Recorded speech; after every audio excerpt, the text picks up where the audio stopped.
অনেকদিন পরে নিজের দেশের বাড়িতে যাইতেছি।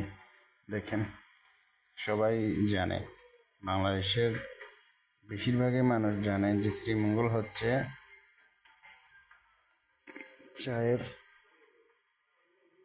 চায়ের দেশ।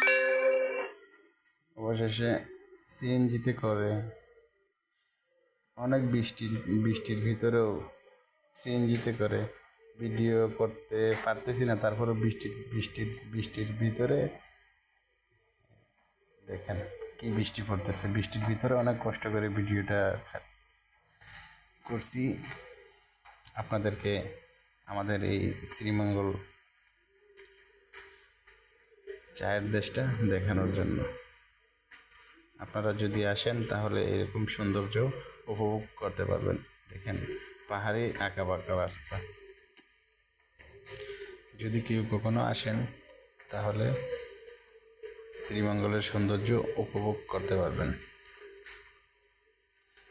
আর শ্রীমঙ্গলের একটা বিশেষত্ব আছে, এখানে অনেক অনেক ধরনের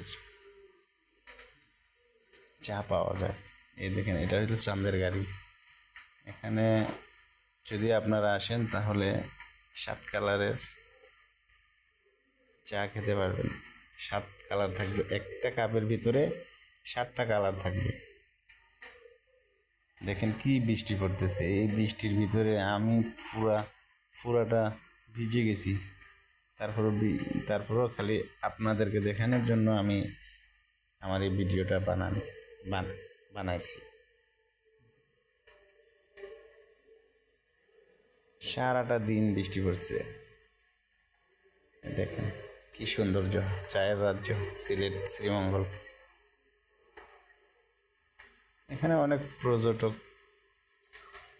পর্যটক কেন্দ্র আছে। এখানে সামনে একটা হোটেল আছে বড় বিশাল, যেটা আমাদের গ্র্যান্ড সুলতান বলে। এই যে বাম সাইডে যেটা দেখতেছেন, এটা হচ্ছে আমাদের গ্র্যান্ড সুলতান যেটা বলে।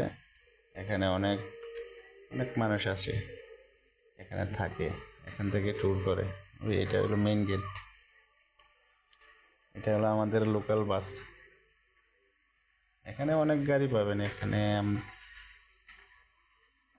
বাস আছে, অটো আছে, সিএনজি আছে। আমরা যাওয়ার উদ্দেশ্য বাড়ি থেকে। এখানে আমি যাওয়ার পরে আমি লাউয়াছড়া জাতীয় উদ্যান যেটা বলে